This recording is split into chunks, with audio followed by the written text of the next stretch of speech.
Well, hello everybody, and welcome to our program on American War Memorials.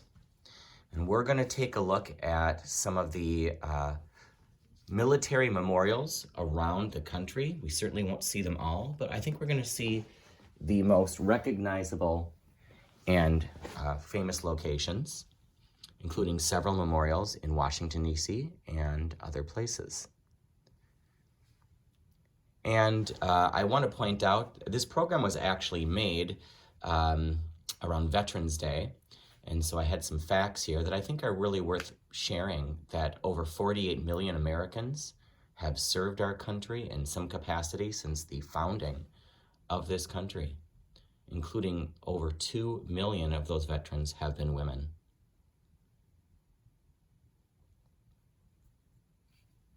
Okay. Again, this program was initially created for Veterans Day, and you're probably familiar, of course, with the poem In Flanders Fields, which was penned by not a veteran, but a soldier, a man in 1915 named Lieutenant Colonel John McCrae, after a horrific battle. And he noticed the stark contrast between the carnage around him, but also the beauty of the flowers, the poppy flowers that were growing in the fields. And that compelled him to write this beautiful, sort of heartbreaking poem about that contrast. I still think it's appropriate for a military memorials program, of course, and actually John McCrae himself did not survive World War I. So I'm going to read the poem for you. In Flanders fields the poppies blow, between the crosses, row on row, that mark our place, and in the sky the larks still bravely singing fly, scarce heard amid the guns below. We are the dead, short days ago we lived, felt dawn, saw sunset glow, loved and were loved, and now we lie in Flanders fields. Take up your quarrel with the foe, to you from failing hands we throw, the torch be yours to hold it high. If ever break faith with us who die, we shall not sleep, though poppies grow in Flanders fields. The first locale that I would like to discuss and look at some photos of is Gettysburg, in Gettysburg, Pennsylvania. And this is the largest military memorial site, certainly in the country, and one of the largest in the world. There are literally hundreds of markers and memorials and other things to look at Gettysburg. For sake of time, I won't read all the verbiage here. Each landmark will have a little bit of information about the war that it represents. The Battle for Gettysburg was 3 days long. It was the costliest battle in American history, with over 50,000 casualties. I also should point out it was the seminal battle in the Civil War, and it turned the tide for the Union, which at that time, until that time, was actually losing the war.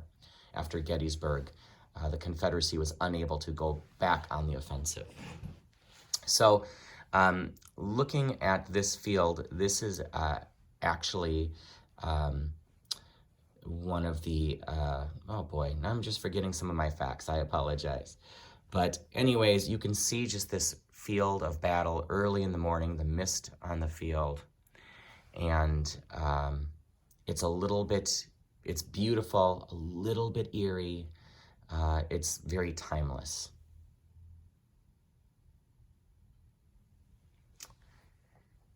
And this is actually the site of Little Round Top.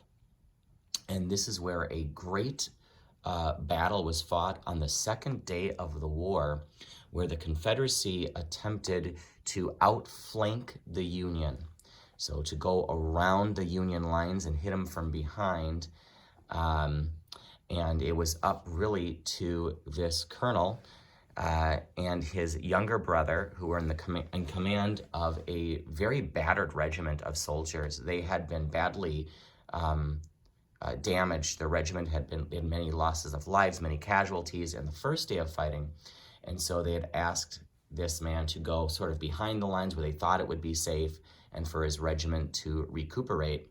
Well, instead, he was right in the thick of it because now he was exactly at the location that the Confederacy was going to flank the Union Army. And he was told, basically, you cannot retreat. You will fight to the last man. We cannot afford you to retreat. And throughout the day, the Confederate soldiers would charge up the hill, screaming and hollering and firing their guns, and the badly outnumbered Union regiment held them off, wave after wave. But eventually, the colonel realized that he was completely out of ammunition. Many of his soldiers were wounded or dead, and there was no hope for them.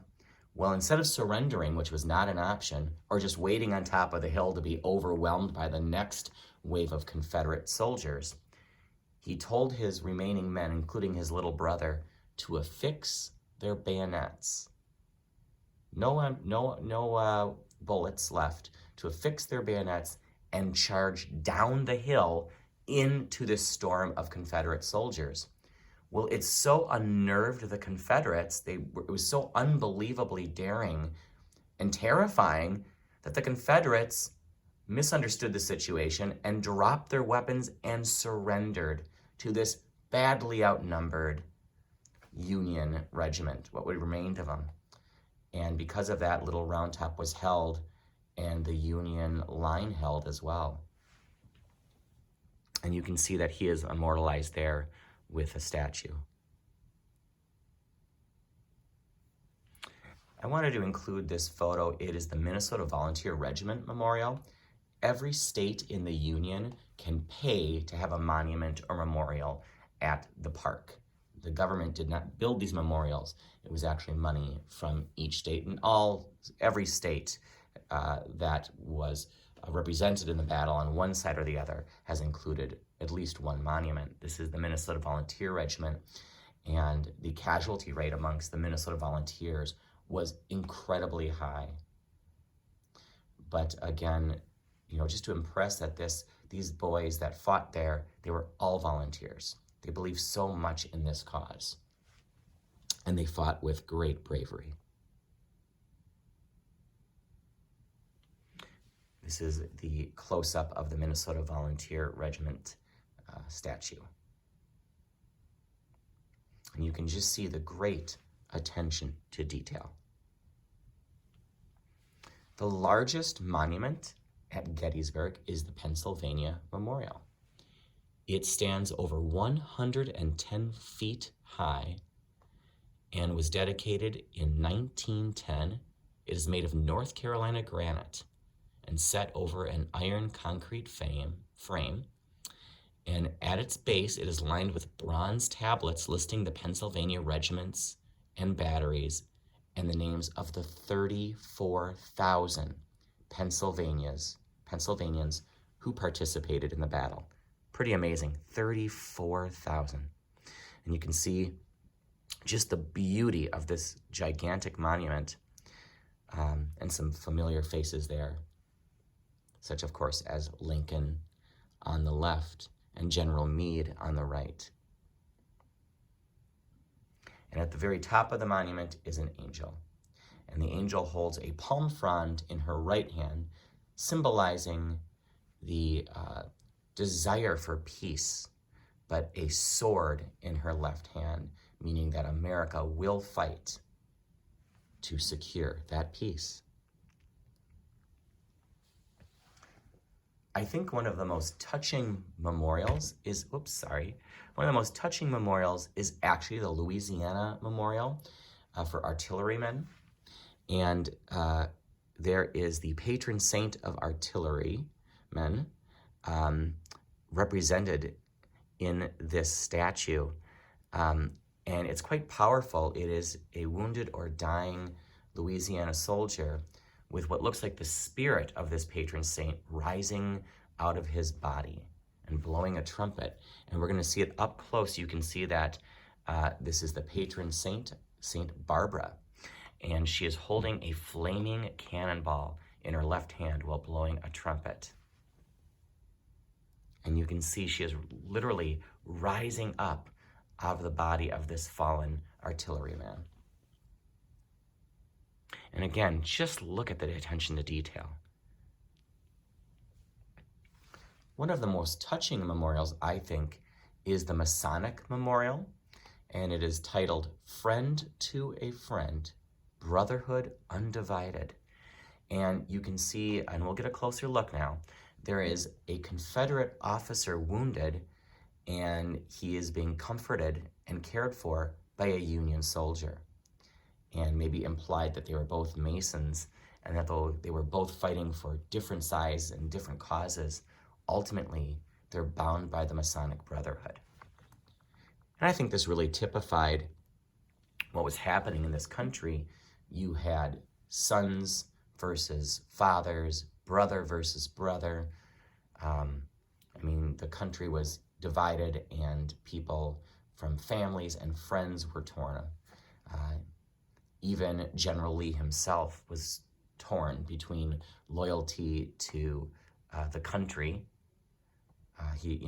and of course his love for Virginia, and of course his love for Virginia won out. But it is a beautiful monument, and again, you can just see the accuracy and attention to detail by this artist. The wrinkles and the leather glove, etc. The lines on the man's face. And there is sort of a look of maybe surprise, maybe a little bit of distrust, but mostly surprise maybe on the face of this Confederate officer as the Union soldier offers him his hand.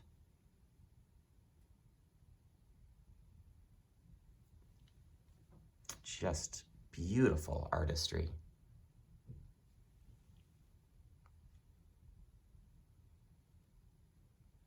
I really wish that red truck was not in the background of this photo. I wish I could Photoshop that. It just breaks the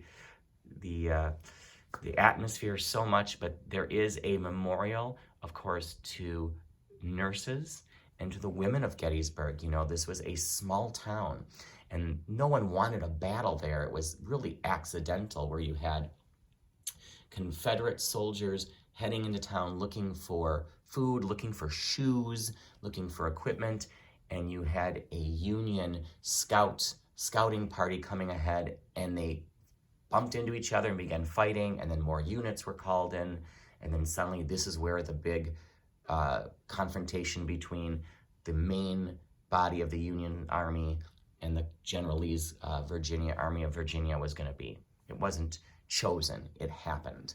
And the townsfolk really were caught in the middle. But after each day of battle, whether they were nurses or not, many of them, of course, were not, the women of the town would often come out onto the battlefield and give comfort or help to the dying or wounded men as much as they could, whether it was just holding their hand, giving them much needed water, bandaging wounds, and I'm sure it took a toll on them. And of course, after the battle, days later, Abraham Lincoln himself, the president, comes by train to the Gettysburg battlefield and gives one of the shortest and yet most poignant and famous speeches of all time, 77 years ago. I'm sure many of you have memorized that speech. And of course, the place where he stood and the speech itself is immortalized here at Gettysburg. And he wrote that speech himself. He did not have a speechwriter do it, and he wrote it while on that train. With this program, I generally have some sing-along. This is when Johnny comes marching home. I think for a matter of time, we won't sing the whole song, but just a little bit. Maybe sing with me at home. When Johnny comes marching home again, hurrah, hurrah. We'll give him a hearty welcome then, hurrah, hurrah. The men will cheer and the boys will shout, the ladies, they will all turn out, and we'll all feel gay when Johnny comes marching home. Well, anyways, it seems more natural when there are people singing along with me. The National World War I Memorial is located in Kansas City, Missouri. And interestingly, it has an Egyptian theme And it's the only military memorial in this country to have sort of an Egyptian dynamic to the art.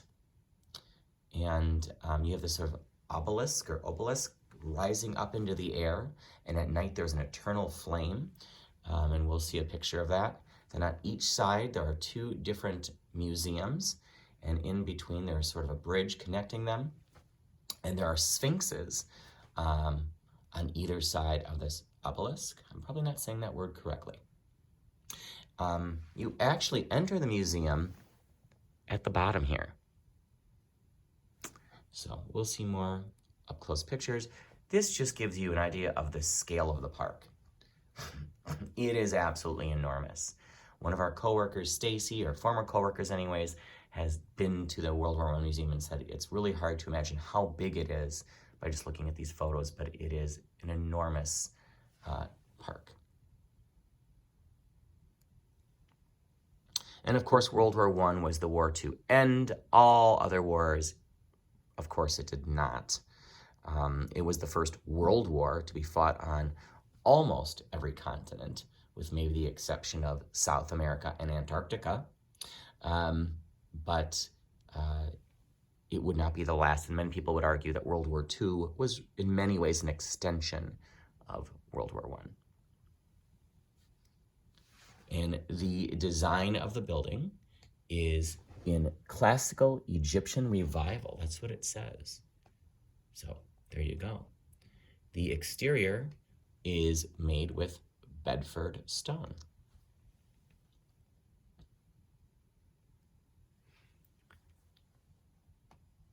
The Liberty Memorial Tower. So I'm going to go back a little bit. This is the Liberty Memorial Tower. I called it an obelisk because that's kind of its design, but that is called the Liberty Memorial Tower. There you can see it from a distance, and it is flanked by two sphinxes, which in Egyptian mythology are men with lions' bodies and then wings, kind of a frightening concept, but it's really, they were protectors, they were guardians of pyramids and tombs. But in this case, they're covering their faces in grief. And there are angels on every side of this Liberty Memorial Tower. And again, the idea of holding swords because this was a time of war. And on the plaza, which is how you would actually enter the memorial, you can see there are inscribed into the plaza itself. You can see there are inscriptions about various battles and famous quotes, etc.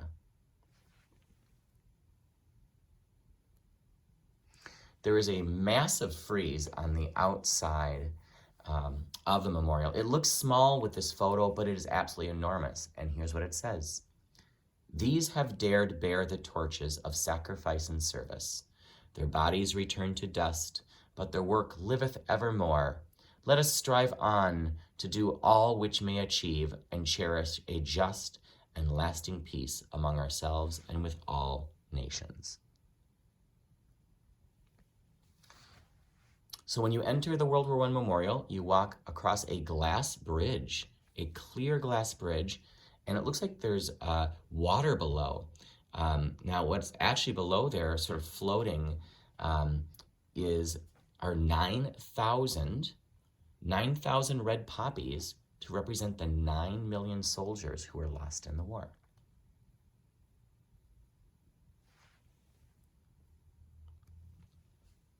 The interior of the museum is filled with beautiful tapestries, and you can see artillery pieces here as well. And backlit, we have maps. It's hard to see from a distance. Let me go back one, pardon me. These are actually maps that are backlit, and basically every major battle of the First World War, there is a map of that battle. And there is a running timeline from the earliest days of the war through 1914 with the Paris Peace Treaty. And below there are cases with machine guns and helmets and gear. and all sorts of things. I realize that the photo is not completely clear. Also, this fearful beast is a World War I tank, and why the casualties were so high in World War I was because these European countries, America too, to an extent, we were using outdated, we were using 19th century military tactics, like charging with horse cavalry into a field of machine gun fire. It didn't work very well for the Poles. And I think that's one reason there were such high casualties. The other was the technology. Suddenly, we were using planes dropping bombs. We had these massive tanks. We had artillery pieces. We had poison gas. The technology was really terrifying when you think about what it could do to people, and yet we were still using these sort of outdated tactics from really the 19th century. It was a bad combination. And here you see the eternal flame at night with the city of Kansas City, Missouri in the background.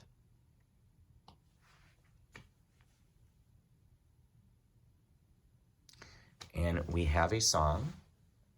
It is Over There. So let's sing that together. It was written by George M. Cohan, a great American patriot who wanted to join the war effort, and they told him, no, you're just too valuable. And but what he did instead was write some morale-boosting music. You know, Irving Berlin, this would happen to Irving Berlin in World War II as well. He really helped the war effort by writing songs like God Bless America and other things to raise money for the war effort. So let's sing Cohan's famous Over There. Let's sing it together. Over there, over there, send the word, over there, that the Yanks are coming, the Yanks are coming, the drums rum-tumming everywhere. So prepare, say a prayer, send the word to beware. We'll be over, we're coming over, and we won't come back till it's over there. I wonder if Cohan would be proud of that version. Probably not. Well, we're going to finish this first part by, we're going to end here on the National World War II Memorial. So we're going to go to part 2 of this series. We'll talk about the World War II Memorial, as well as the Vietnam and Korean War memorials. But just so the video doesn't get too long, we'll end here now. And I look forward to seeing you all again, hopefully in a few moments or whenever, for part 2 of famous American war memorials. See you soon.